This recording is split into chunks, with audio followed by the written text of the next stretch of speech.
Hey, salut tout le monde. Les amis, bienvenue à l'église Momentum Sans Frontières. J'ai envie de commencer ce matin les annonces d'une manière peut-être un peu différente des autres fois. Tout simplement parce que officiellement, Momentum Sans Frontières, lorsque je vous salue, c'est du réel, c'est du concret. Ça a été déjà dans le passé, mais là encore plus parce que officiellement, l'église Momentum Sans Frontières est officiellement ouverte.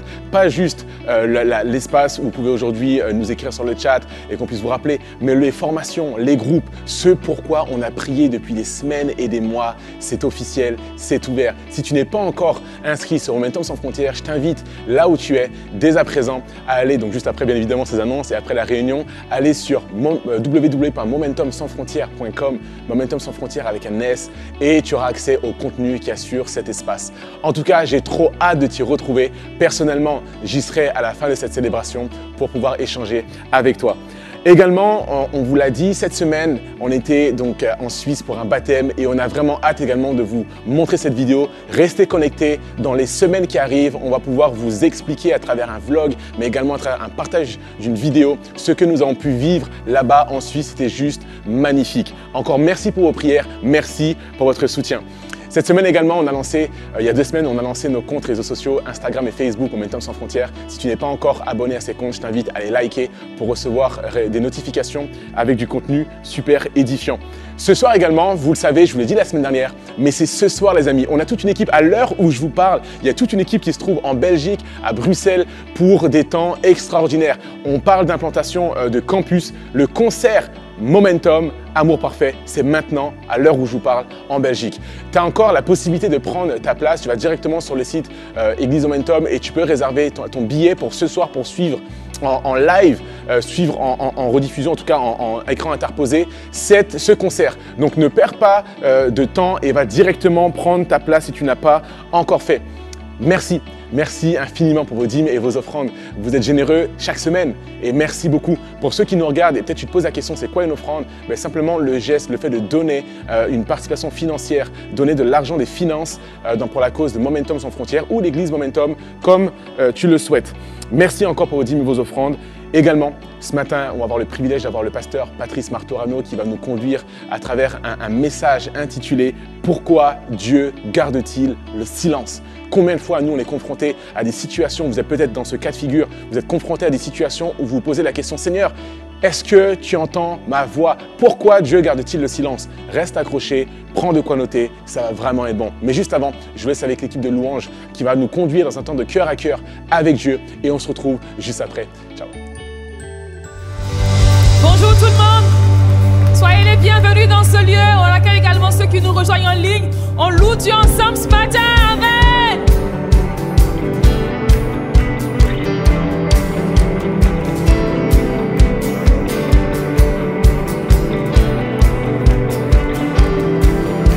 Dès le matin, l'espoir s'élève et c'est ton nom que nous chantons, nous accordons nos cœurs au tien, où tu iras, oui, nous irons. La ferveur dans nos yeux, nos vies rayonnent, c'est ton amour qui resplendit. Les rues brilleront de ta lumière, ta gloire vient percer les ténèbres.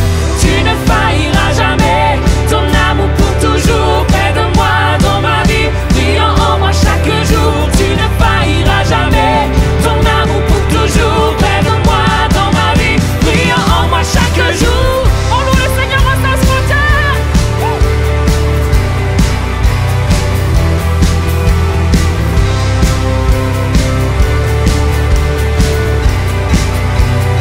On y va quand tu éveilles. Tu éveilles en moi, ta vie Seigneur à jamais. Tu éveilles en moi, ta vie Seigneur à jamais.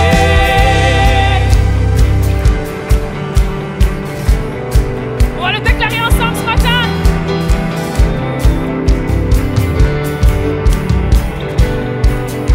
Chante l'église.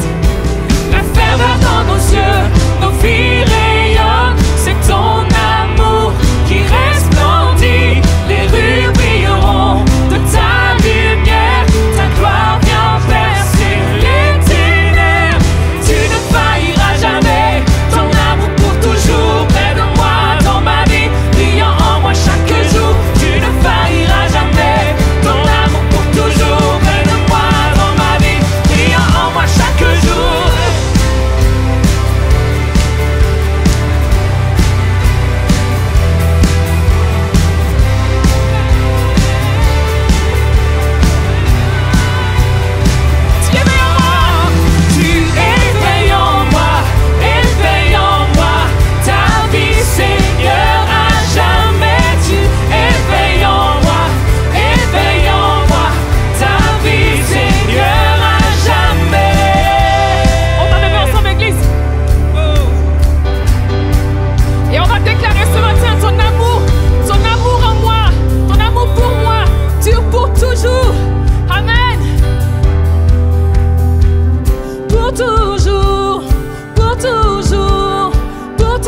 qui vient sauver et libérer tous les captifs. Qui peut arrêter notre Dieu? Notre Dieu est le lion de Juda. Il rugit puissamment et il combat pour nous. Tout genou fléchit devant lui. Notre Dieu est l'agneau sacrifié pour le péché du monde. Son sang brise les chaînes. Tout genou fléchit devant le lion et l'agneau. Tout genou fléchit devant lui. La Bible déclare qu'il est le lion de la tribu de Juda et il rugit pour toi ce matin. Il rugit pour toi ce matin. Il combat pour toi. Amen. Il est l'agneau qui a été sacrifié pour nous ce matin. Alors on va le déclarer ensemble. Qui peut arrêter notre Dieu? Amen. Qui peut arrêter notre Dieu? Qui peut arrêter notre Dieu? Qui peut arrêter notre Dieu? Qui peut arrêter notre Dieu? Qui peut arrêter notre Dieu? Qui peut arrêter notre Dieu? Qui peut arrêter notre Dieu? Qui peut arrêter?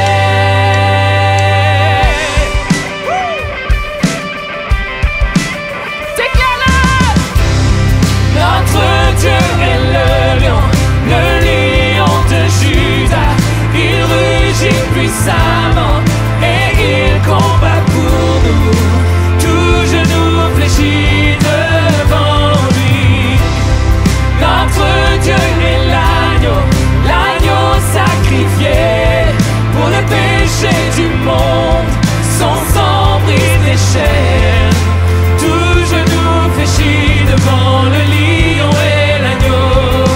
Tout genou fléchit devant lui. Tu es merveilleux, Seigneur. Alléluia. Nous t'adorons, Seigneur. Merveilleux, Seigneur. Merveilleux, Jésus. Tu es merveilleux. Alléluia. Nous t'adorons, Seigneur. Tu es digne de louange. Alléluia, Seigneur. Merveilleux tu es. Alléluia, nous t'adorons, Seigneur. Alléluia, nous t'adorons, Seigneur. Chantons-le ensemble. Notre Dieu est le lion de Juda. Il rugit puissamment et il combat pour nous. Tout genou fléchit devant lui. Notre Dieu est l'agneau sacrifié pour le péché du monde. Son sang brise les chaînes. Tout genou fléchit devant le lion et l'agneau. Tout genou fléchit devant lui. Alléluia. Tu es merveilleux, Seigneur. Tout genou fléchit devant toi, Seigneur. Tu es merveilleux, Seigneur. Nous t'adorons, Seigneur. Proclamons ta force. Alléluia, Seigneur. Nous t'adorons. Proclamons ta voix, tu es merveilleux, Seigneur.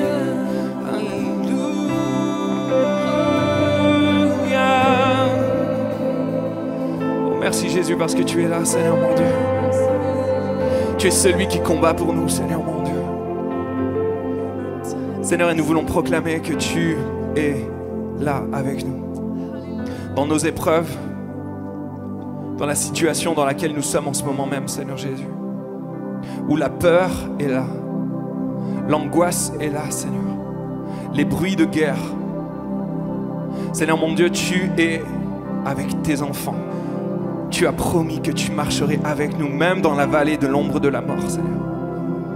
Seigneur, et je veux vraiment que tu puisses graver et rappeler à nos cœurs que tu es notre secours, Seigneur.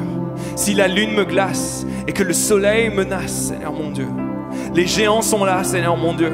Les orages, les tempêtes sont ici. Mais tu es notre secours, Seigneur mon Dieu. Mon secours est en toi. Mon secours est en toi. Est-ce qu'on peut applaudir le roi des rois, le secours? Alléluia. Alléluia. Est-ce qu'on peut le déclarer ensemble? Si la lune me glace et le soleil menace, Créateur des étoiles, mon secours est en toi. Si mes larmes ruissellent et que mon pas chancelle, Créateur de la terre, mon secours est en toi. C'est vrai, Jésus. Je lève les yeux vers les hauts sommets. Toi seul est mon Dieu. Je proclamerai. Toi seul est ma force. Toi seul me restaure. Mon secours est en toi.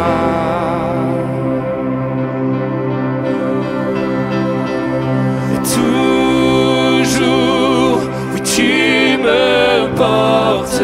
Jamais tu ne dors. Mon secours est en toi.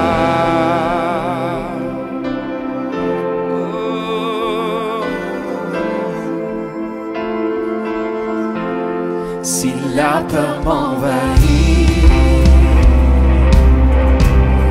et mon âme me chavire, Créateur de la vie, mon secours est en toi.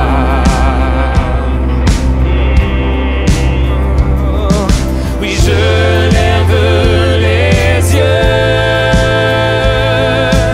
vers les hauts sommets. Toi seul est mon Dieu. Je proclamerai. Toi seul est ma force. Toi seul me restaure. Mon secours est en toi. Oh, toujours tu me portes, Seigneur. Toujours tu me portes. Jamais tu ne dors. Mon secours est en toi. Mon secours est en toi, Seigneur. Tu es là, tu es avec moi, Jésus. Oh, tu ne m'abandonnes pas, Seigneur. Oh, ta victoire, Seigneur. Yes. Ta victoire, mon espoir, ton chemin, mon destin, ton salut, mon refuge, tout est en toi. Ta victoire, mon espoir, ton chemin, mon destin, ton salut, mon refuge, tout est en toi. Oh, oui, tout se trouve en toi. Oh, tout se trouve en toi. J'ai tout en toi, Seigneur. J'ai tout en toi, Seigneur. Oh, tu es là, tu es là. Oh,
tu es là, Seigneur. Déclare-le, rappelle-le-toi. Tu es là, Seigneur. Tu es là, Seigneur. Tu es là, Seigneur. Oh, tu es là, Seigneur. Oui, tu es là, Seigneur. Oh, tu es là, Seigneur. Tu es là,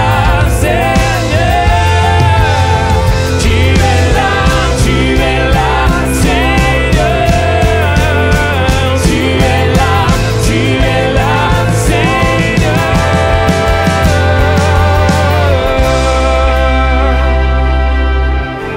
Même quand je ne te vois pas, tu es là, Seigneur. Tu me portes dans tes bras. Oui, tu m'accompagnes, Seigneur. Jésus, Seigneur Jésus. Est-ce que partout dans ce lieu, on peut juste élever nos mains ensemble et juste mettre notre confiance en Jésus? Quoi qu'il arrive dans ta vie, quelles que soient les circonstances, que tu puisses dire, Seigneur mon Dieu, j'ai foi en toi, ma confiance est en toi, Seigneur. Je m'abandonne à toi, Seigneur mon Dieu, je t'adore. Même quand je ne te vois pas, Seigneur, tu es là. Même si je ne te sens pas, Seigneur, je ne sens pas ta main, tu es là. Parce que ta promesse est certaine, Seigneur mon Dieu. Ta promesse est certaine, Seigneur Jésus. Alléluia, Jésus. Chante avec moi. Même quand je ne le vois pas, tu agis.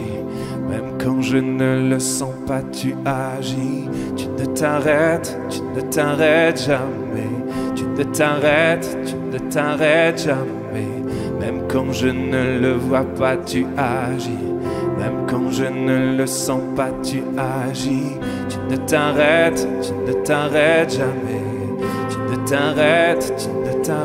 Déclare-le. Même quand je ne le vois pas, tu agis. Même quand je ne le sens pas, tu agis.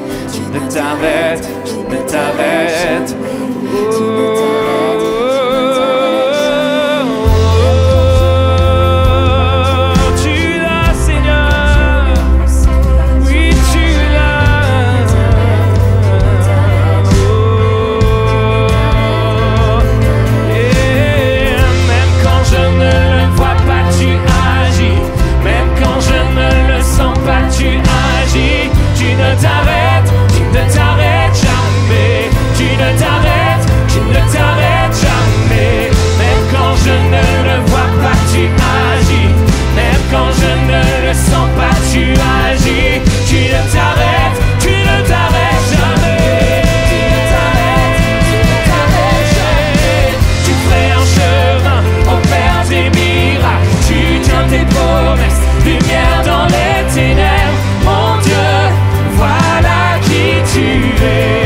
J'aimerais qu'on puisse prier pendant quelques instants, ici à l'église, en présentiel et aussi derrière ton écran. Est-ce qu'on pourrait juste élever nos mains ensemble et prier, intercéder pour l'église, l'église du Seigneur, l'épouse du Seigneur, partout où elle est, et en Ukraine en ce moment. Est-ce qu'on peut prier pour nos frères, nos sœurs? Alléluia, Jésus, tu es là. Tu es là, Seigneur. Tu ne changes pas, Seigneur. Tu ne changes pas. Tu es là, Seigneur. Tu protèges ton Église, Seigneur. Oh, tu places tes anges, Seigneur.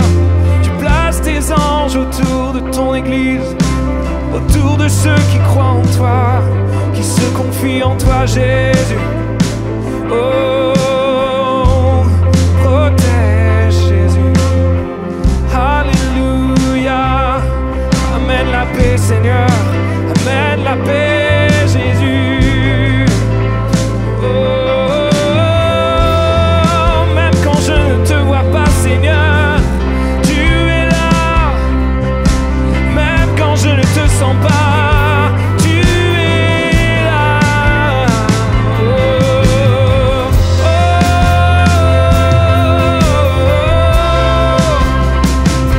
oh, oh. Même quand je ne te vois pas, oh, même quand je ne le vois pas, tu agis. Même quand je ne le sens pas, tu agis. Tu ne t'arrêtes jamais. Tu ne t'arrêtes jamais. Même quand je ne le vois pas, tu agis. Même quand je ne le sens pas, tu agis. Tu ne t'arrêtes jamais. Tu ferais un chemin, opère des miracles. Tu tiens tes promesses, lumière dans les ténèbres. Mon Dieu, voilà qui tu es.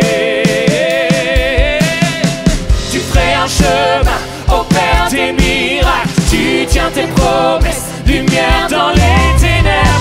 Mon Dieu, voilà qui tu es. Oui, voilà qui tu es. Voilà qui tu es. Voilà qui tu es. Voilà qui tu es. Voilà qui tu es. Voilà qui tu es. Voilà qui tu es. Voilà qui tu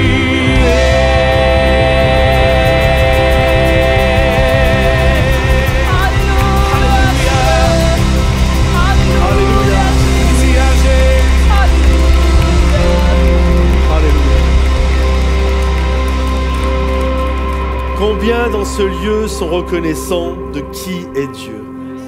Voilà qui il est. Il est celui qui agit.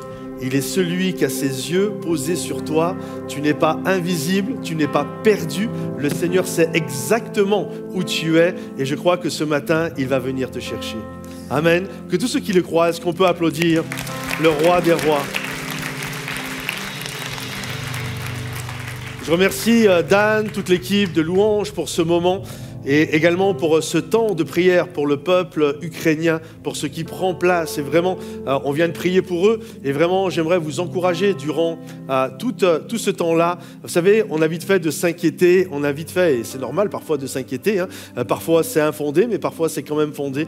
Et je crois que c'est important de pouvoir prier vraiment pour que le Seigneur puisse agir. Il y a des frères, il y a des sœurs, il y a des églises qui sont là-bas. Et je regardais dernièrement une vidéo où on voit des Ukrainiens avec des Russes qui vivent une réunion de prière, de louange et d'adoration. Et je me dis, si vraiment le peuple pouvait tous se tourner vers le Seigneur. Il n'y a que le Seigneur pour nous, on est tellement différents les uns des autres. Il y a des blancs, il y a des noirs, il y a des gens qui sont riches. Il y a des gens, vous n'avez pas beaucoup d'argent, d'autres vous êtes chômeurs, d'autres vous êtes patrons, d'autres vous avez 80 ans, d'autres vous avez 15 ans. Bref, comment ça se fait qu'on se retrouve tous comme ça? C'est parce qu'en fait, on a compris qu'on est tous issus du même Père Céleste et qu'on est frères et sœurs en Jésus. Et Vraiment qu'on puisse prier pour que, on ne pourra jamais arrêter toutes les folies des hommes, c'est comme ça depuis que le monde est monde, mais qu'on puisse prier que durant ce temps-là, la grâce de Dieu se manifeste et qu'un grand nombre puisse rencontrer Jésus. Et que la main de Dieu soit sur tous ceux qui sont là-bas, sur nos frères et sœurs, mais pas que, sur toute cette situation. Amen. On peut applaudir notre Dieu et notre Roi et vraiment prier pour cela. Si vous passez en ce moment par une période de difficulté, d'épreuve, peut-être qu'en ce moment vous traversez une tempête, nous aimerions pouvoir être à vos côtés, surtout ne pas vous laisser seul. Alors si vous nous suivez en direct, n'hésitez pas à remplir le formulaire qui s'affiche maintenant dans le chat et à l'issue de la célébration, un de nos conseillers prendra contact par téléphone avec vous pour pouvoir vous écouter, pour pouvoir prier avec vous. Alors surtout ne restez pas seuls, n'hésitez pas à remplir le formulaire et nous prions que Dieu vous accompagne et qu'il vous bénisse dans la saison que vous traversez en ce moment.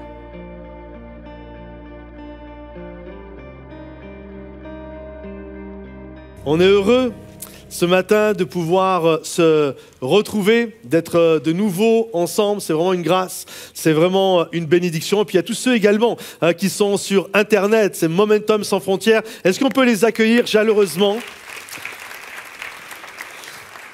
Sachez que vous allez pouvoir vous connecter à partir du 1er mars à Momentum Sans Frontières. La plateforme va ouvrir ses portes et je crois vraiment que ça va être un sujet de bénédiction. Quasiment tout ce qui est possible d'amener d'un présentiel, d'une église physique sur cette plateforme va être totalement amené. Ce n'est pas Momentum Sans Frontières, ça ne va pas être juste une prédication en ligne. Souvent, c'est ce que nous faisons. Mais là, ça va vraiment être tout ce que l'on peut trouver dans une église, c'est-à-dire des groupes, la communauté, des formations, enfin toutes sortes de choses, la possibilité de parler à un conseiller, etc.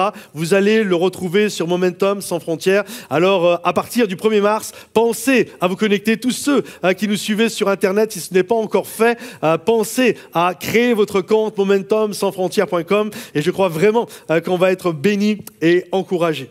Aujourd'hui, j'aimerais vous partager la parole de Dieu. Est-ce que vous êtes prêts ? Est-ce que vous croyez que sa parole peut faire du bien à nos cœurs et peut nous aider à grandir ? Alors, ce matin, j'aimerais partager sur le silence de Dieu. Pourquoi Dieu, parfois dans nos vies, fait silence ? C'est une vraie question. Des moments, on se pose vraiment, pourquoi le silence de Dieu ? Pourquoi des moments, alors que je prie, j'ai l'impression que la ligne est coupée ? J'ai l'impression que ça ne fonctionne pas.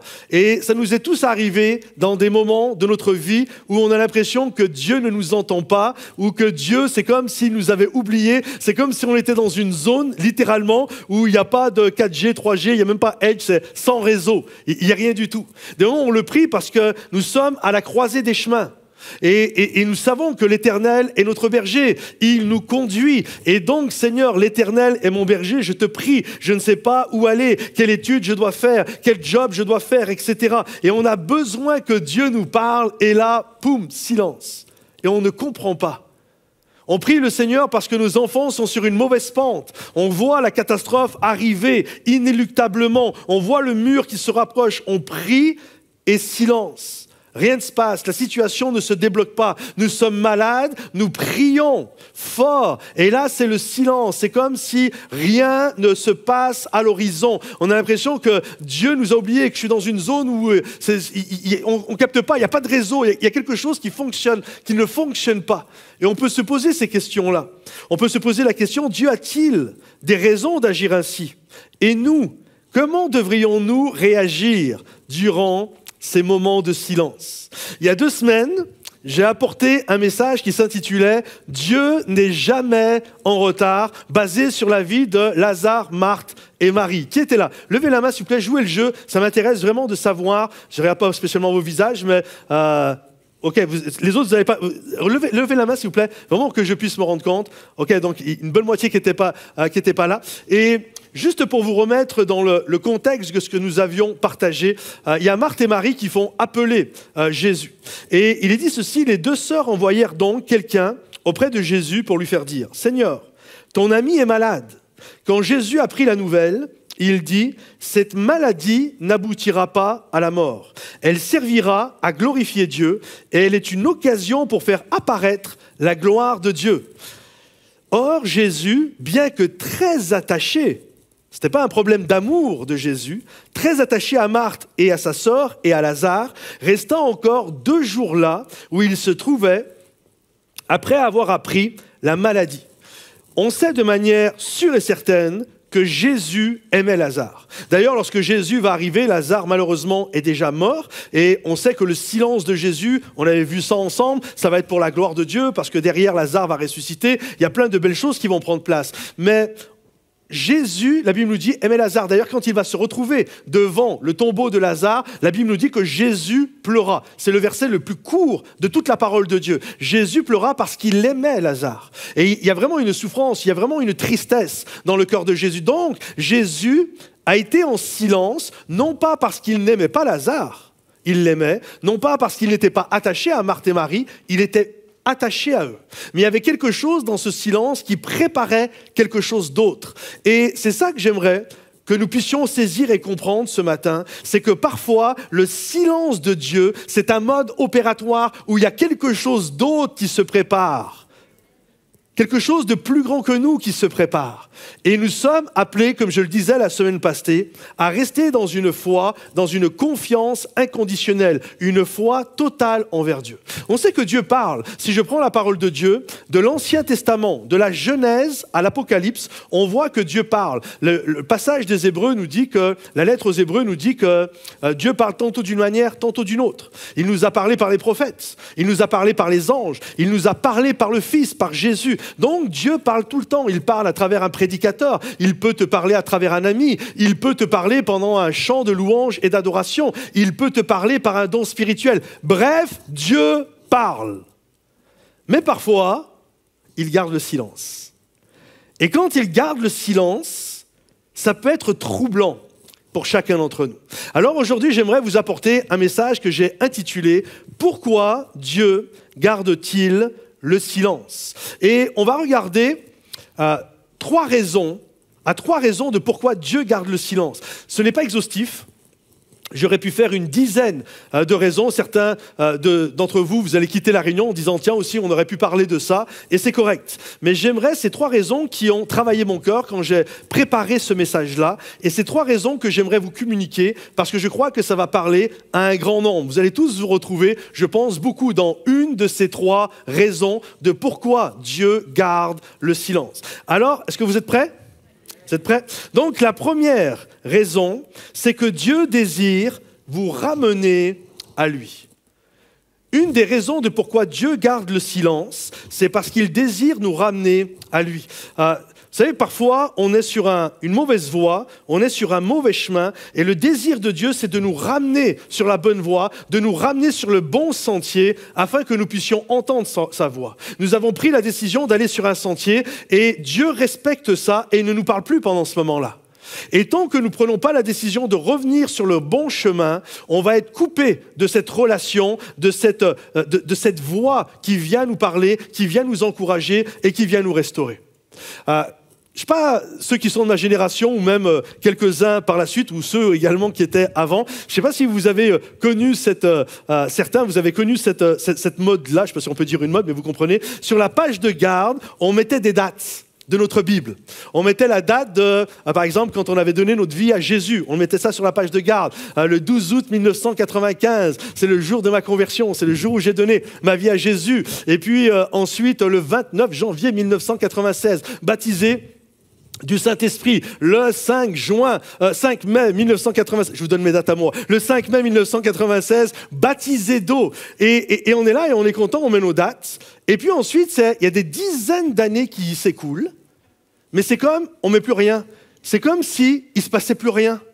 C'est comme s'il n'y avait plus de grandes dates historiques dans notre vie où Dieu a agi. Et j'aimerais vous encourager aujourd'hui à vivre de manière à ce que vous allez pouvoir mettre de nouvelles dates. Il y a cette pensée, certainement que, et ça dépend aussi des saisons, parce qu'un jour on est dans cette saison-là, puis on peut être dans une autre saison. Il y a plusieurs catégories, là, ce matin, quand je parle parmi nous. Il y en a, vous êtes à fond en ce moment. avec Dieu. Vous êtes en feu pour Dieu. Vraiment. Vous craquez l'allumette, vous partez. Vous aimez Dieu, vous priez, vous êtes en connexion avec Dieu. Il y a une intensité dans votre relation avec Dieu qui est magnifique et qui est belle. Et il y a aussi, et je le crois, au milieu de nous, on ne fera pas lever la main, mais il y a aussi des gens au milieu de nous où en ce moment c'est très froid. Vous venez, mais votre cœur est loin de Dieu. Et loin de moi l'idée de culpabiliser qui que ce soit, parce que je crois que ça arrive à tout le monde. Ça arrivé au plus grand personnage de la parole de Dieu, et ça m'arrive à moi qui est en train de vous parler. Donc loin de moi l'idée de donner des leçons ce matin. Ça nous arrive à tous. Mais j'aimerais vous encourager à comprendre que quand nous sommes loin de Dieu, le Seigneur parfois utilise le silence afin de nous ramener à lui. Que nous puissions dire, tiens, il y a quelque chose qui cloche. Vous savez, quand il y a ce silence, il y a deux manières de réagir. La première manière, malheureusement, c'est de dire, c'est pas grave. On s'en fiche. Et j'espère qu'à travers ce message-là, je vais venir vous titiller pour que vous le preniez au sérieux. Et puis, il y a ceux qui, comme David, après un temps de silence avec Dieu, où David, malheureusement, avait pris un mauvais chemin, à un moment donné, il va dire, tant que je me suis tu, mes os se consumaient. Et là, il va faire connaître son péché à Dieu, il va invoquer Dieu. Et l'Éternel va agir. L'Éternel va être capable de faire quelque chose dans sa vie. Et j'aimerais encourager chaque personne ici, chaque personne qui est loin en ce moment de Dieu. Je crois que si tu invoques l'Éternel pour que tu puisses vraiment entendre la voix de Dieu, la seule chose à faire que tu as, c'est d'invoquer le nom de l'Éternel. C'est de le prier. Et alors que tu vas le faire, Dieu, dans son ciel de gloire, notre Père Céleste va se réjouir pour venir te parler et t'envelopper de ses bras d'amour. Je le crois vraiment. Le silence est une manière de nous interpeller. Si ta femme du jour au lendemain te parle plus, ça va t'interpeller. Si ton mari te parle plus, il y a quelque chose. Le silence nous interpelle. Il y a quelque chose qui ne va pas. Ma fille Colline, peut-être certains, quand vous l'avez vue prendre son baptême, vous vous souvenez, peut-être quelques-uns, quoique ça remonte à 4 ans maintenant, mais lorsqu'elle s'est fait baptiser, elle donnait son témoignage. Et comment Colline, ma fille Colline a donné son cœur à Dieu, à un moment donné, elle m'a appelé, on discutait ensemble, et puis elle me dit, mais tu sais, moi je pense que je suis chrétienne parce que je suis né dans une famille de chrétiens. Parce que papa est pasteur. Il dit, mais en fait, je serais né chez des musulmans, je serais musulmane. Je serais né chez des athées, on m'aurait donné une éducation d'athée, je serais certainement une athée aujourd'hui, ou bouddhiste, ou vous comprenez la pensée. Et elle avait vraiment cette question existentielle, qui est une question, je pense, intelligente, de pourquoi on aime Jésus, de pourquoi on suit Jésus. Donc elle s'est vraiment posé cette question, et la seule chose que je pouvais lui dire, c'était pas lui mettre des coups de Bible dans la tête, c'était de lui dire, elle connaissait les passages, mais c'était de lui dire, vis ton expérience. Et là, la chose qu'elle a fait, elle a dit, ok, à partir de maintenant, je prends la décision, je ne suis plus une chrétienne. Elle a pris cette décision. Et quand elle a pris cette décision, elle a senti dans son cœur, elle a senti la présence de Dieu la quitter, elle a senti la voix de Dieu qui lui parlait la quitter. Et là, ça a duré pendant une journée. Elle dit, c'est la pire journée de ma vie. J'étais là à la fin de la journée, je dis, c'est pas possible, mais il est où le Seigneur? Sa voix, elle est où? Reviens, Jésus! Et hop, le Seigneur est revenu. Et le service de baptême suivant, elle s'est fait baptiser. Parfois, le silence est une manière à Dieu de nous parler pour nous ramener à son cœur. Vous connaissez ce passage du fils prodigue. Le fils prodigue est là et il est dans la maison de son père. Il est en communion avec son père, même si on le sent un peu rebelle, là, le fils cadet, mais il est en communion avec son père, avec les frères qui sont là, avec sa famille, avec les gens qui sont là. Et à un moment donné, il va rentrer dans une rébellion. C'est fini, moi je veux quitter la maison. Et il va aller voir son père, donne-moi la part de mon héritage qui me revient. Le père lui donne. Et alors que le père parlait avec lui, à partir du moment où le fils a pris la décision de quitter la maison, le père ne dit plus rien.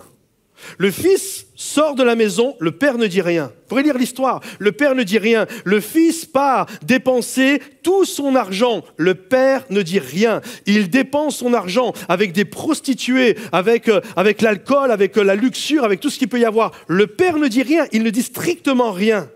Le fils se retrouve dans une crise financière sans nom. Le père ne dit rien. La famine arrive sur le pays. Le père ne dit rien. Le fils se retrouve dans une catastrophe totale, plus rien, plus d'argent, et il va trouver un job pour nourrir des cochons. Vous imaginez pour un Hébreu, pour un Juif de s'occuper des cochons. Le père ne dit rien. Et là, il va même envier la nourriture qu'il donne aux cochons. Le père ne dit rien. Et la Bible nous dit qu'à un moment donné, le fils va rentrer en lui-même. Il va dire, mais j'avais tout ce que j'avais besoin, j'avais une bonne relation, il y avait tout ce dont j'avais besoin, je l'avais dans la maison du Père. Il va rentrer en lui-même. Et regardez ensuite ce qui va être dit. Le fils lui dit, Père, j'ai péché contre le ciel et envers toi, je ne suis plus digne d'être appelé ton fils. Mais le Père dit.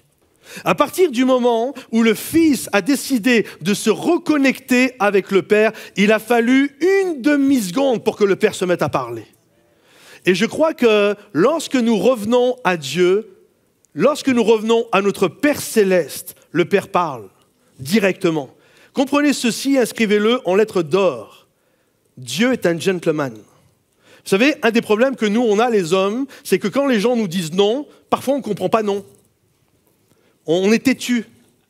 Quand tu dis non à Dieu, Dieu comprend parfaitement ton non. Et il te respecte. Ok, tu veux plus, tu veux plus.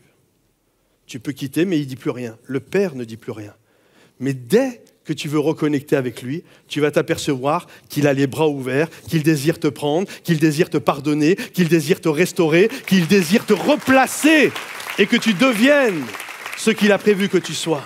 Je pourrais continuer et vous montrer ce mode opératoire de partout dans la parole de Dieu. Lorsque Jonas est en relation avec Dieu, il parle avec Dieu et Dieu lui dit, la parole de l'Éternel lui est adressée, tu vas aller à Ninive et tu vas faire ceci, cela, il ne veut pas. Il tourne le dos à Dieu. Le Père ne dit rien. Il va à Jaffa, le Père ne dit rien. Il achète un billet, le Père ne dit rien. Il monte sur un bateau, le Père ne dit rien. Il y a une tempête, le Père ne dit rien. Il est jeté par-dessus le bateau, le Père ne dit rien. Il est bouffé par un poisson, le Père ne dit rien. Mais là, dans le poisson, Jonas invoqua l'Éternel. Et lorsqu'il l'a invoqué, Dieu a agi, il a pris le poisson, cet instrument qui devait être l'instrument de sa mort, va devenir l'instrument de sa vie pour le ramener dans le plan de Dieu. Le poisson va aller vers la berge, il va recracher Jonas. Et dès qu'il va recracher Jonas, Jonas chapitre 3 verset 1, et la parole de l'Éternel fut adressée à Jonas. Quand tu invoques Dieu, Dieu d'un seul coup, il te parle. Mais parfois, Dieu est silencieux parce qu'il te respecte, tout simplement. Parce que tu tournes le dos, il te respecte. Ok, il ne veut pas. Mais dès que tu reviens... Donc aujourd'hui, il y a un appel et j'aimerais le dire à chaque personne qui en ce moment est froid. Ça arrive à tout le monde. Ne te morfonds pas, ne culpabilise pas, ne quitte pas l'assemblée, ne te dis pas je suis un bon à rien, je suis nul. Non, non, non. Crois à cette parole. Dieu, le Père céleste, t'attend les bras ouverts. Et si tu l'invoques, ça nous arrive à tous d'avoir vécu des moments de trouble et de difficulté. Mais lorsque tu reviens à Dieu, il te tend les bras. Alors crois-le. Crois-le de tout ton cœur, parce que le Père désire te parler. Amen. Et également, une deuxième raison, c'est que Dieu vous prépare pour la bénédiction. Est-ce que vous croyez que Dieu a une bénédiction pour vous? Ok? Alors comprenez bien ce qui va s'en suivre. Je crois que Dieu utilise des saisons de silence pour nous préparer. Des moments, on est là et on rêve de se marier, et là, on voit un ami à nous qui se marie. Et nous, on ne comprend pas. Pourquoi, Seigneur, tu gardes le silence sur ça? Pourquoi c'est silencieux? Pourquoi il y a ce blocage dans ma vie? Je rêve d'avoir telle promotion, je bosse fort, c'est mon collègue qui l'a. Seigneur, pourquoi tu es silencieux? Comprenez ceci. En fait, ces moments-là sont comme des tests, parce que ces moments-là sont révélateurs de notre caractère. En fait, la manière dont tu vas réagir va montrer qui tu es. Et va montrer ton caractère. Et Dieu veut faire quelque chose dans notre caractère. Et ça, c'est quelque chose de le comprendre, c'est quelque chose à assimiler, à avoir cette vision-là. Regardez, j'ai noté ceci. Lorsque Dieu est silencieux, cela ne veut pas dire qu'il ne se soucie pas de vous. Le silence n'est pas un signe que Dieu vous a oublié, bien au contraire. Il vous prépare pour de nouveaux défis. Vous n'étiez pas prêt avant, mais le Seigneur travaille en vous pour vous rendre mature et prêt à vivre ce qu'il vous a préparé. Vous savez, on a souvent cette pensée-là, c'est que Dieu veut faire une œuvre dans ma vie. une œuvre à travers ma vie. Et on prie pour ça. Seigneur, utilise ma vie. Seigneur, qu'à travers ma vie, des gens soient guéris, des gens soient restaurés, qu'à travers mon ministère, Seigneur mon Dieu, il puisse y avoir un impact, que des gens vraiment puissent te rencontrer. Et on est très intéressé sur ce que Dieu va faire à travers nous. Fais-moi développer mon entreprise, fais-moi développer ceci, cela. Et on prie fort. On veut vraiment que Dieu fasse des choses comme ça à travers nos vies. Mais j'aimerais vous dire, Dieu est encore plus, même s'il veut faire des choses à travers nos vies, Dieu est encore plus intéressé à faire des choses en toi, dans ton caractère. Il veut faire des choses dans notre propre vie à l'intérieur, pas qu'à travers nos vies. Lorsque Paul s'est converti, la Bible nous dit que Dieu a dit « c'est un instrument que j'ai choisi pour porter mon nom devant les nations ». Donc à travers lui, des choses allaient se faire. Sauf que Dieu était aussi intéressé à faire des choses en Paul. Et entre le moment de la promesse, entre le moment de l'appel et le moment de l'accomplissement, il y a une quinzaine d'années qui vont prendre place. Paul va se retrouver à Tars, il va se retrouver être rejeté par les frères. À un moment donné, il va être obligé de partir par une corbeille. Il va être rejeté par plein de gens. Il va vivre le désert d'Arabie pendant plus de 3 ans. Et c'est seulement quand on lit ça dans Actes, le Saint-Esprit dit « Mettez-moi à part Barnabas et Saul », c'est-à-dire Paul, pour l'œuvre à laquelle je les ai appelés, une quinzaine d'années. Parce que Dieu, s'il est intéressé par faire de toi un instrument, il veut aussi que l'instrument soit bien prêt. Et nous, le problème, écoutez bien, et c'est ça la pensée que j'aimerais vous communiquer, c'est que nous voyons les choses que Dieu a préparées pour nous. Et donc, s'il nous les a préparées, on les veut de suite. Sauf que Dieu, et c'est ça, écoute bien, c'est que Dieu te prépare pour ce qu'il t'a préparé. Est-ce que vous comprenez? Il y a quelqu'un? Dieu te prépare pour ce qu'il t'a préparé. Et tant que tu n'es pas prêt, il ne te donne pas les choses qu'il a préparées. Parce que toi aussi, tu fais partie de la préparation. Tu l'avais oublié, celle-là. Tu fais partie de la préparation. Donc, tant que tu n'es pas prêt, il ne peut pas te donner les choses qu'il t'a préparées. Nous, on est là, mais le Seigneur, on connaît les passages de la parole de Dieu. Dieu a préparé pour nous de belles œuvres pour que nous puissions les accomplir. Oui, mais il te prépare aussi pour ces œuvres-là. Il a préparé des choses et il te prépare pour ce qu'il t'a préparé. J'ai noté ceci. Dieu ne prépare pas uniquement la bénédiction pour vous, mais il vous prépare aussi pour la bénédiction. Écoutez bien, la terre promise, lorsque le peuple hébreu est sorti d'Égypte, la terre promise, elle était déjà là. La bénédiction, elle était déjà là. Le pays où coule le lait et le miel, il était déjà là. Sauf que le peuple n'était pas prêt. Donc Dieu les a fait tourner dans un désert. Ça a été le silence pour eux. Comment ça? Je comprends pas. Dieu m'avait préparé, Dieu m'avait promis d'avoir le pays où coule le lait et le miel. Et qu'est-ce qui se passe? Je tourne en rond dans un désert, ça ne va pas, et je comprends pas. Dieu fait silence, et j'ai l'impression que Dieu m'a oublié, et on tourne, et on tourne, et on tourne. Mais pourquoi ils tournaient dans le désert? C'est parce que Dieu était en train de les préparer pour la bénédiction. Il n'y a pas que la bénédiction qui est préparée. Tu dois être préparé pour la bénédiction. Et des moments, on ne comprend pas cette saison de silence. On ne comprend pas cette saison de blocage dans nos vies. Mais c'est parce que cette saison de blocage est importante pour que nous puissions avoir l'envergure, pour que nous puissions avoir les épaules nécessaires pour vivre ce que Dieu désire que nous puissions vivre. Et lorsque je comprends ça, lorsque je comprends le mode opératoire de Dieu, alors d'un seul coup, je comprends que ce n'est pas que Dieu m'a oublié, c'est que Dieu est en train de me préparer afin qu'au jour où je vais rentrer dans la bénédiction, je puisse avoir un impact pour la gloire de son nom. Il y a des bénédictions, les amis, qui portent déjà votre nom. Il y a juste un temps de préparation pour que vous puissiez les obtenir. J'ai noté ceci, même si les choses ne semblent jamais changer, la vérité est que c'est une saison de silence et pas une vie de silence. Comprenez-vous? Je vous donne un exemple de vie. Imaginez, on va dire que c'est une histoire vraie. Et bel exemple de vie, tu es là, tu es un gars, tu es une femme, peu importe. Et là, le Seigneur t'a montré une vision que tu allais développer une entreprise et tu allais travailler avec l'État et que tu allais avoir un bel impact et que ton entreprise, tu allais pouvoir embaucher plein de gens et tu avais tout un mode également très chrétien que tu vas amener pour être une source de bénédiction, de réinsertion, d'aider des gens, etc., etc. Vraiment une belle vision de la part de Dieu. Et toi, dans ta tête, voilà, c'est ce que Dieu a préparé pour moi. Et donc, tu commences à développer développer ton entreprise. Et là, tu te dis, bon, faut pas que je fasse des choses administratives, ça va me faire perdre du temps. Tu embauches une secrétaire à mi-temps. Et puis là, tu te dis, bon, dans 6 mois, je la prends à temps plein, les contrats vont rentrer. Et puis, dans ces 6 mois-là, bing, je vais embaucher des commerciaux. Et comme ça, j'aurai plus besoin de faire de la route. Et on va faire ça, on va faire ça, on va faire ça. OK? Tu te fais tout ton plan comme ça. Sauf que 6 mois passent, tu arrives tout juste à vivre. Et le constat est que tu dois licencier ta secrétaire et mettre à la place sur son bureau un beau répondeur. Et là, tu ne comprends pas. Mais Seigneur, je ne comprends pas. Pourtant, ce n'était pas un fantasme, c'était vrai. Pourtant, je ne comprends pas, Seigneur, c'était vraiment ce que tu m'avais dit. Mais là, comprenez ceci, ok? C'est que la vision est vraie, mais c'est que tu as besoin d'être préparé pour la vision. Imagine, Dieu te donne de suite, alors que tu es tout jeune, alors que tu n'as pas d'expérience, il te donne tout de suite ce que tu veux. Qu'est-ce qui va se passer? Tu vas te retrouver croulé sur le travail, tu vas te faire des journées de 18 heures, tu vas laisser ta santé, tu vas négliger ta femme, elle ne te verra pas, tes enfants vont grandir sans toi, au bout de 10 ans, tu divorces et tes enfants vont dire, de toute façon, papa, il n'était jamais à la maison.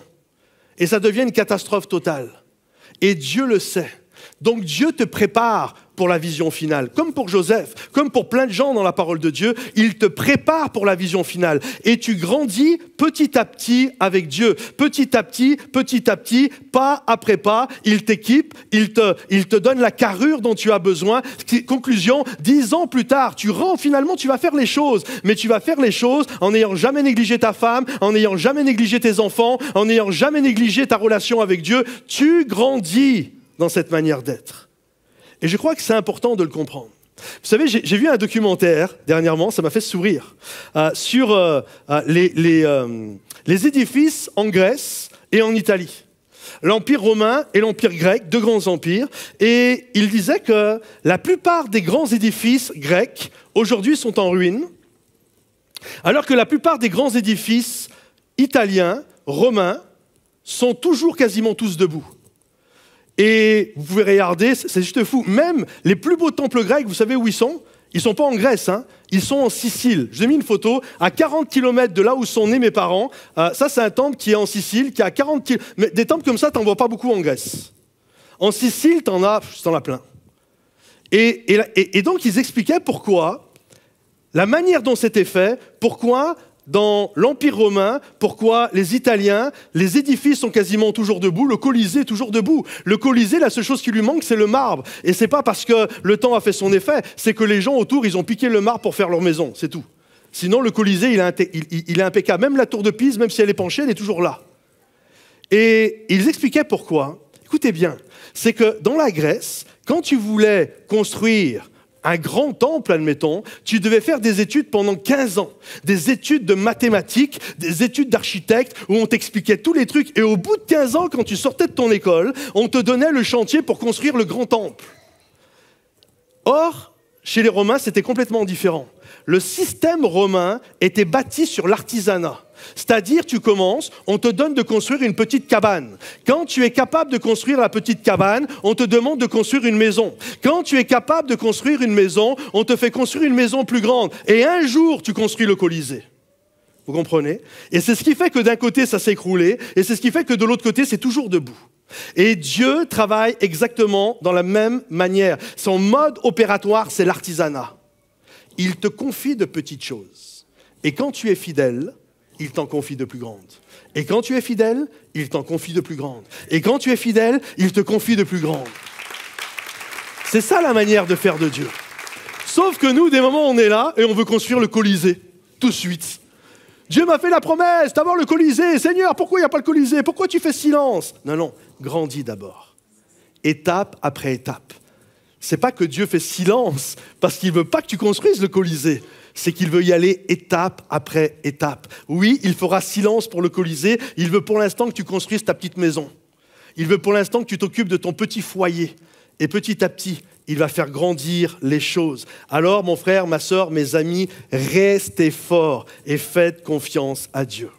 Troisième et dernière chose, c'est que Dieu règle d'autres situations avant la vôtre qui vont solutionner vos problèmes. J'aime tellement ça. C'est-à-dire qu'en fait, des moments, toi, tu es là. Pourquoi Dieu fait silence? Parce qu'il doit régler un autre problème avant. Parce que nous, on pense tout le temps qu'il n'y a que notre problème. Hein. Mais des moments, ton problème, va être solutionné quand le problème des autres va être solutionné. C'est pourquoi, à la place d'être jaloux de tes frères et sœurs, prie pour que Dieu les bénisse. Parce qu'alors qu'ils vont être bénis, ça va te bénir. Quand leurs situations à eux vont être débloquées, ça va débloquer la tienne. Est-ce que vous comprenez? Et des moments où nous on est là, Seigneur, pourquoi tu fais silence? Bouge pas, il s'occupe de quelqu'un et dès qu'il a fini, ça va te bénir. Et quand tu le comprends, il y a quelque chose, tu comprends ce mode opératoire, il y a quelque chose que tu comprends, que tu assimiles, que tu saisis et qui va faire toute une différence. Regardez, dans la parole de Dieu, on va regarder l'histoire d'Esther très brièvement, mais dans la parole de Dieu, il y a un livre qui est particulier, c'est celui d'Esther. Pourquoi ? C'est le seul livre dans toute la parole, j'ai dit il n'y a pas longtemps, c'est le seul livre dans toute la parole où Dieu ne parle pas. Mais ce n'est pas parce que Dieu ne parle pas que son bras n'agit pas. Dieu est capable de faire agir son bras même s'il ne parle pas. Est-ce que vous le croyez ça? Et dans ce passage de la parole de Dieu, Dieu ne parle pas, mais du début à la fin, Dieu travaille dans les coulisses. Dieu travaille dans le secret, Dieu travaille dans le silence, et alors qu'il est en train de travailler dans les coulisses et dans le silence, alors il y a un impact réel, et il va débloquer des situations. Là, il y a plusieurs situations qui ont besoin d'être débloquées. On va juste regarder ça ensemble. Regardez, il y avait à Suse, dans la capitale, un juif. Donc déjà, on comprend que là, il y a un problème. Parce qu'il y a eu un exil, ils ont été amenés captifs, et là, il y a l'histoire quand même d'un homme qui est en souffrance. Il est loin de son pays, il est loin de sa patrie, et c'est un homme qui s'appelle Mardoché. Et fils de Jaïr, fils de Shimei, fils de Kis, homme de Benjamin, qui avait été amené de Jérusalem parmi les captifs. Donc on comprend la problématique de Mardoché. Et en plus, Mardoché se retrouve avec quelqu'un de sa famille qui est Esther, une jeune fille qui s'appelle Esther. Et elle a toute sa problématique, elle est orpheline. Papa, maman sont morts, il reste un cousin qui est Mardoché, et c'est compliqué pour elle. Et Dieu, certainement, elle invoque Dieu, et certainement que Dieu doit aussi agir dans sa vie. Dieu doit agir dans la vie de Mardoché, Dieu doit agir dans sa vie. Et là, on voit plusieurs scénarios, on voit plusieurs scènes, on voit plusieurs plateaux qui sont en train de se mettre en place, des intrigues. Le Seigneur doit s'occuper et de positionner Mardoché, et de positionner Esther, et d'anticiper un futur génocide qui se prépare à cause d'un homme complètement tordu qui s'appelle Aman. Et là, Dieu doit agir et travailler silencieusement pour débloquer carrément toutes ces situations. Et c'est ce que Dieu va faire. Je fais une histoire très courte. Prenez le temps, ça prend une demi-heure à lire le livre d'Esther ce soir, demain. Lisez le livre d'Esther. Et vous allez voir que Dieu, dans le silence, va débloquer toutes les situations. Il va faire en sorte que Esther se retrouve au palais. Il va faire en sorte que Mardoché entende certaines choses qu'il va pouvoir dire à Esther. Esther va devenir la reine. Esther va être aimée du roi. Mardoché va être positionné alors qu'on voulait le tuer. Et parce que les deux sont là, ils vont pouvoir empêcher un génocide qui est en train de se préparer. Et à la fin de l'histoire d'Esther, je vous fais vraiment une histoire en 2 minutes, mais à la fin de l'histoire d'Esther, Esther est la reine du pays, Mardoché devient le premier ministre du pays et le génocide est arrêté. Et en fait, on doit comprendre ceci, c'est que Dieu ne travaille pas que sur une personne. Une situation ne se règle pas que sur une personne. En fait, c'est en débloquant des situations que ta situation à toi se débloque. Et en débloquant l'histoire de Mardoché, Esther est débloquée. Et Esther, en étant débloquée, empêche le génocide. Vous comprenez? C'est le mode opératoire de Dieu. J'ai demandé aux musiciens s'ils peuvent revenir. Imaginez, je vous donne un autre exemple de vie. Imaginez que vous arrivez dans une société et là, pareil, vous avez une vision de la part de Dieu. Dieu vous a montré que vous alliez postuler, vous allez être embauché et que vous allez grandir dans cette boîte. Jusqu'à un moment donné, vous allez être au dernier étage de la tour avec une vue imprenable, là où il y a le staff, là où il y a l'équipe des décideurs. Et ça, c'est vraiment le rêve qu'il y a dans ton cœur. Et là, tu rentres dans la boîte, tu es content, mais t'es pas tout de suite là-haut. On te met au sous-sol, on te donne un petit bureau là sous une alcôve, et c'est là que tu dois bosser. Et là, tu commences à travailler et puis tu entends qu'il y a un projet qui se met en route. Alors tu travailles, tu veux montrer tes compétences, tu bosses fort sur le projet et tu donnes le projet. Et là, tu pars le vendredi en disant « Wow, je pense qu'ils vont vraiment aimer, ça va vraiment les aider, ça va vraiment aider la boîte à grandir. » Et là, tu donnes le projet. Et puis quand tu reviens le lundi, tu te dis là c'est sûr, ils vont voir mes compétences, ils vont me dire monsieur, on s'est trompé de vous mettre dans le sous-sol, venez tout de suite au dernier étage de la tour, là où il y a votre nom qui va être écrit en lettres d'or sur la porte. Ça, c'est le film que tu... Oui, applaudis. Applaudissez, je voulais applaudir. Sauf que ça ne se passe pas tout à fait comme ça. En fait, le lundi, quand tu reviens, en fait, tu t'aperçois que personne ne te calcule. Que ton chef de projet a pris toute la gloire. Et que tu retournes dans le sous-sol, sous ton alcôve. Et là, tu ne comprends pas. Pourquoi, Seigneur? Qu'est-ce qu'il y a? Qu'est-ce qui bloque? Pourquoi tu fais silence sur cette situation? Ce que toi, tu ne sais pas, je vous donne un exemple, mais ça peut être plein d'autres choses. Ce que toi, tu ne sais pas, c'est que dans l'équipe des dirigeants, là, il y a un gars qui est d'une méchanceté sans nom, cynique. Et si tu es là de suite, il va te manger tout cru. Il va te faire la misère à tel point que tu vas baisser la tête, tu vas pleurer, tu vas quitter la boîte parce que tu te dis « je me suis trompé ». Alors qu'est-ce que Dieu fait? Pendant que tu es... J'ai demandé aux musiciens de revenir s'il vous plaît. Pendant que tu es sous l'alcôve, pendant que tu es dans ton petit bureau à toi, toi tu ne le sais pas. Et peut-être tu ne le sauras jamais de ta vie. Tu le sauras que quand tu seras au ciel. Mais Dieu est en train de régler le problème en haut de la tour. Il est en train de faire en sorte de débloquer et de régler le problème qu'il y a avec ce gars-là. Peut-être il est en train de préparer une future mutation. Peut-être il va l'envoyer à la retraite. Peut-être une crise cardiaque. Non, c'est pas vrai. Je plaisante. Mais vous comprenez? Mais toi, tu ne le sais pas. Dieu est en train de régler un problème. Et une fois que le problème est réglé, poum, tu vas monter là-haut. Mais tant que le problème n'est pas réglé, toi, tu crois que Dieu t'a oublié. Il ne t'oublie pas. Il règle un dossier avant le tien. Et dès que le dossier est réglé, il va s'occuper de toi. Regardez l'histoire d'Élisabeth, celle qu'on nommait la stérile. Pas d'enfant. Et certainement qu'elle ne devait pas comprendre. Dieu a fait silence sur mon histoire. La chose que ne comprend pas certainement Élisabeth, et c'est impossible pour elle d'anticiper et d'imaginer ces choses-là, c'est que pour que sa situation à elle se débloque, il fallait que sa cousine Marie devienne une jeune femme pour être à son tour enceinte. Parce que leur histoire était reliée. Il fallait qu'elles aient un bébé quasiment en même temps, afin que le fils d'Élisabeth, qui va s'appeler Jean-Baptiste, soit celui qui prépare le chemin du Seigneur. Mais Élisabeth, jamais elle peut deviner ça. Jamais elle peut se dire « je vais être stérile jusqu'à ce que Marie puisse avoir un jour des enfants ». C'est impossible que tu imagines ça dans ta tête. Comprenez-vous? En fait, souvent on ne le sait pas, on ne le comprend pas. Mais Dieu est en train de débloquer des choses. Il est en train de faire des choses. Il attend le timing. Il débloque une situation afin qu'au moment voulu, la grâce de Dieu se manifeste sur ta vie. La seule chose, c'est ce que je partageais dimanche passé. La seule chose que Dieu nous demande, c'est d'avoir une foi inconditionnelle. C'est de dire, même quand la vie n'a pas de sens, je prends la décision de faire confiance à Dieu.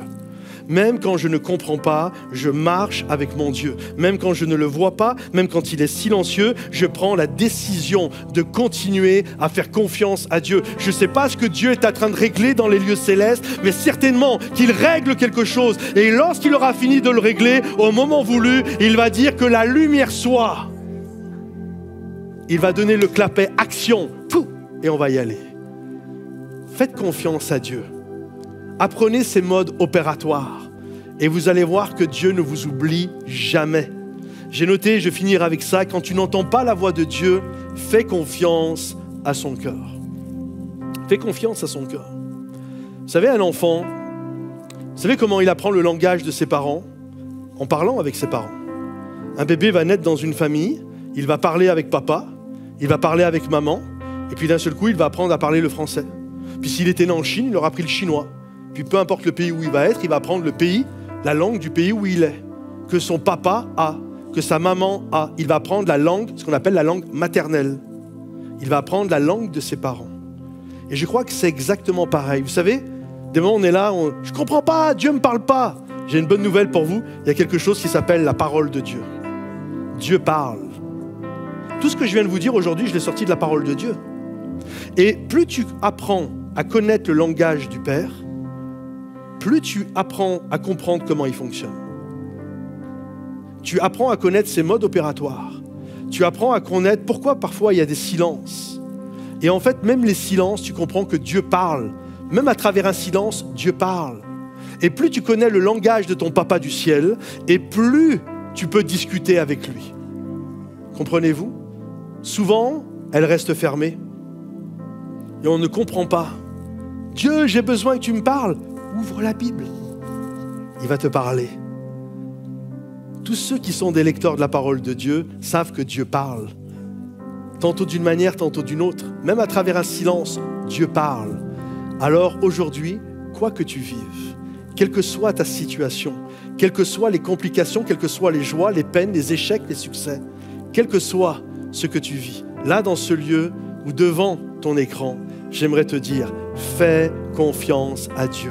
Même quand tu ne le vois pas, il agit. Même quand tu ne l'entends pas, il est en train de te parler à travers un silence. Dieu ne s'arrête jamais de t'encourager, de te bénir, de te restaurer, de te relever. Alors est-ce qu'on peut se lever tous ensemble et acclamer le roi des rois? Et j'aimerais qu'avec Dan et toute l'équipe, on puisse le chanter comme une déclaration. Oui, Seigneur mon Dieu, je prends la décision d'avoir une foi inconditionnelle ce matin. Et malgré les silences, je te fais confiance. Même si je ne te vois pas, je te fais confiance, Seigneur. Alléluia. Oui, Seigneur, même quand je ne le vois pas, même quand je ne le vois pas, tu agis. Même quand je ne le sens pas, tu agis. Tu ne t'arrêtes jamais. Tu ne t'arrêtes jamais. Même quand je ne le vois pas, tu agis. Même quand je ne le sens pas, tu agis. Tu ne t'arrêtes jamais. Tu ne t'arrêtes. Oh, même quand je ne le vois pas, tu agis. Même quand je ne le sens pas, tu agis. Tu ne t'arrêtes jamais. Tu ne t'arrêtes jamais. Même quand je ne le vois pas, tu agis. Même quand je ne le sens pas, tu agis. Tu ne t'arrêtes jamais. Tu ferais un chemin au Père des miracles. Tu tiens tes promesses, lumière dans les ténèbres. Mon Dieu, voilà qui tu es. Tu ferais un chemin au Père des miracles. Tu tiens tes promesses, lumière dans les ténèbres. Mon Dieu, voilà qui tu es. Voilà qui tu es. Voilà qui tu es. Voilà qui tu es. Voilà qui tu es. Voilà qui tu es. Voilà qui tu es. Voilà qui tu es. Voilà qui tu es. Oh Seigneur, Voilà qui tu es, Seigneur. tu es toujours en mouvement, Seigneur. Tu es là, Seigneur. Jésus. Là où on est, est-ce qu'on pourrait juste élever nos mains ensemble? Tu es là, Seigneur. Toi aussi derrière l'écran, est-ce que tu peux rappeler à ton âme, Seigneur, c'est vrai, mon âme, même si je ne sens rien, même si je n'entends pas la voix de mon Dieu, il agit, il est là, il se bat pour moi, il prépare les choses, il prépare ce qu'il a déjà préparé pour moi. Oh, est-ce que tu peux déclarer, Seigneur, je mets ma confiance en toi aujourd'hui. Je renouvelle ma confiance en tes promesses, Seigneur mon Dieu. Je ne veux pas regarder à droite, à gauche, mais je regarde à ta parole, Seigneur. Et je veux tendre mon oreille, lire dans ta parole, Seigneur mon Dieu. Et te faire confiance. J'ai foi en toi, Seigneur mon Dieu. Même si je ne vois pas ta main agir, je sais que tu agis, Seigneur mon Dieu. Je sais que tu agis, Seigneur mon Dieu. Tu me l'as promis. Est-ce qu'on peut applaudir la fidélité de Dieu ce matin? Oh.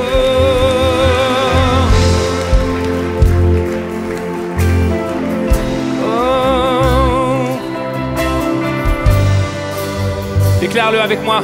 Voilà qui tu es, Seigneur. Voilà qui tu es.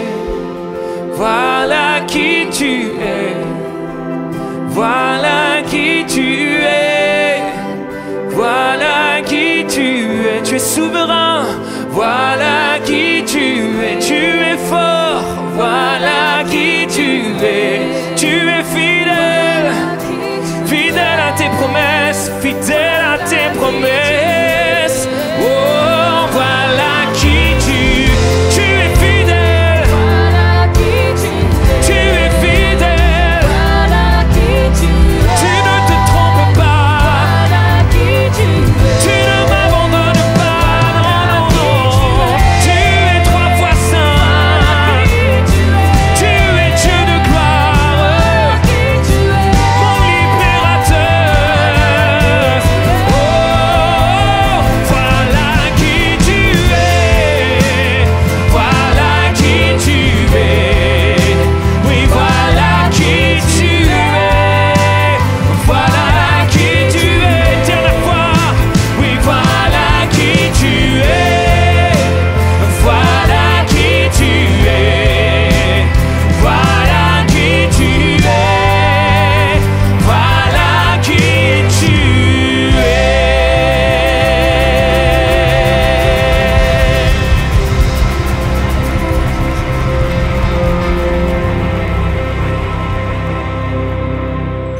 Hey, merci au pasteur Patrice pour ce message. Vraiment, pourquoi Dieu garde-t-il le silence? J'espère que vous avez été encouragés ce matin par cette pensée, par ce message. Et j'espère même qu'il y a des paroles de vie, en tout cas, qui ont été relâchées et que vous avez pu les saisir pour pouvoir grandir dans votre foi en Jésus. Si c'est votre cas, n'hésitez pas à commenter cette vidéo, à commenter ce live. Et j'ai hâte vraiment de pouvoir vous retrouver également cette semaine sur Momentum Sans Frontières. D'ailleurs, je vous donne rendez-vous cette semaine pour différents lives. Il y aura également mardi soir, mercredi et également vendredi des lives, des vidéos qui vont être postées sur Momentum Sans Frontières. Donc, je t'invite à nous rejoindre sur cette plateforme. Ça va vraiment, vraiment être bon.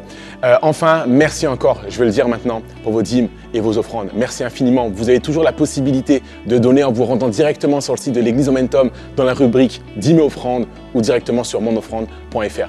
Merci de nous avoir suivis durant cette célébration. Passez une excellente semaine et je vous dis à dimanche prochain. Ciao.